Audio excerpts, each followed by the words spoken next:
ବଳ, ବୃକ୍ଷ ଦିଏ ଫଳ, ବୃକ୍ଷ ଦିଏ ଅମ୍ଳଜାନ, ବୃକ୍ଷ ବିନା ପରା ସୃଷ୍ଟି ଅସମ୍ଭବ, ଗଢ଼ିଛନ୍ତି ଭଗବାନ, ଗଢ଼ିଛନ୍ତି ଭଗବାନ। ସୁପ୍ରଭାତ, ସମସ୍ତଙ୍କୁ ମୋର ବନ ମହୋତ୍ସବ ଦିବସର ହାର୍ଦ୍ଦିକ ଅଭିନନ୍ଦନ ଏବଂ ଗୁରୁଜନମାନଙ୍କୁ ମୋର ଭୂମିଷ୍ଠ ପ୍ରଣାମ। ମୁଁ ପ୍ରଦେଶ କୁମାର ସାହୁ, ବକ୍ସି ଜଗବନ୍ଧୁ ଇଂରାଜୀ ମାଧ୍ୟମ ବିଦ୍ୟାଳୟ ତୃତୀୟ ଶ୍ରେଣୀ ଚ ବିଭାଗର ଛାତ୍ର। ଆଜି ବନ ମହୋତ୍ସବ ଦିବସ ଉପଲକ୍ଷେ କିଛି କହିବା ପାଇଁ ସୁଯୋଗ ମିଳିଥିବାରୁ ମୁଁ ନିଜକୁ ଧନ୍ୟ ମନେ କରୁଛି। 1950 ମସିହା ଜୁଲାଇ ମାସରେ ପ୍ରଥମେ ବନ ମହୋତ୍ସବ ଦିବସ ପାଳନ କରାଯାଇଥିଲା। ତେଣୁ ପ୍ରତି ବର୍ଷ ଜୁଲାଇ ମାସ ପ୍ରଥମ ସପ୍ତାହରେ ବନ ମହୋତ୍ସବ ଦିବସ ପାଳନ କରାଯାଏ।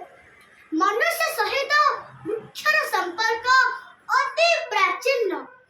ମନୁଷ୍ୟ ଜନ୍ମଠାରୁ ମୃତ୍ୟୁ ପର୍ଯ୍ୟନ୍ତ ମନୁଷ୍ୟ ସହିତ ବୃକ୍ଷର ସମ୍ପର୍କ ଅତି ନିବିଡ଼। ମନୁଷ୍ୟ ପୃଥିବୀରେ ଜନ୍ମ ହେଲା ମାତ୍ରେ ଏନ୍ତୁଡ଼ିଶାଳରେ ତାକୁ ସେକିବା ପାଇଁ କାଠ ଦରକାର ହୋଇଥାଏ ଏବଂ ମନୁଷ୍ୟ ମୃତ୍ୟୁ ପରେ ଶ୍ମଶାନରେ ତାର ଅନ୍ତିମ ସଂସ୍କାର କରିବା ପାଇଁ କାଠ ଦରକାର ହୋଇଥାଏ।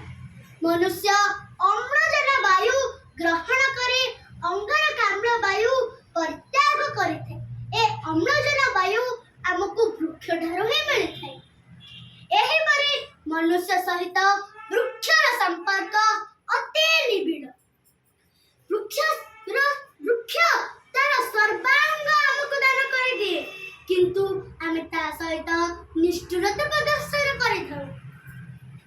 ବୃକ୍ଷଲତା ମାନଙ୍କର ଏ ଅଜସ୍ର ଉପକାରକୁ ଜୀବଜଗତ ଭୁଲିପାରିବ ନାହିଁ।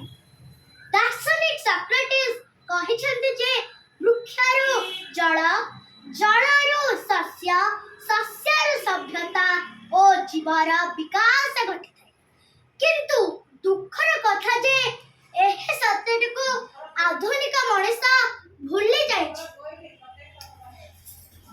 ଜୀବନ ଓ ସଭ୍ୟତାର ବିକାଶ ସଙ୍ଗେ ସଙ୍ଗେ ଅରଣ୍ୟ ଧ୍ୱଂସ ପ୍ରାପ୍ତ ହେବାରେ ଲାଗିଛି।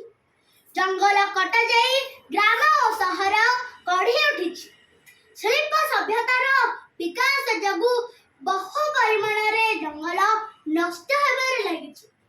ଆଜି ଆମେ ସମସ୍ତେ ଶପଥ ନେବା, ପ୍ରତିଦିନ ଗୋଟିଏ ଗଛ ଲଗାଇବା, ଧ୍ୱଂସପ୍ରାପ୍ତ ବନର ବନୀକରଣ କରିବା, ନୂତନ ଜଙ୍ଗଲ ସୃଷ୍ଟି କରିବା। ମୁଁ ଏତିକି କହି ମୋର ବକ୍ତବ୍ୟ ସମାପ୍ତ କରୁଛି।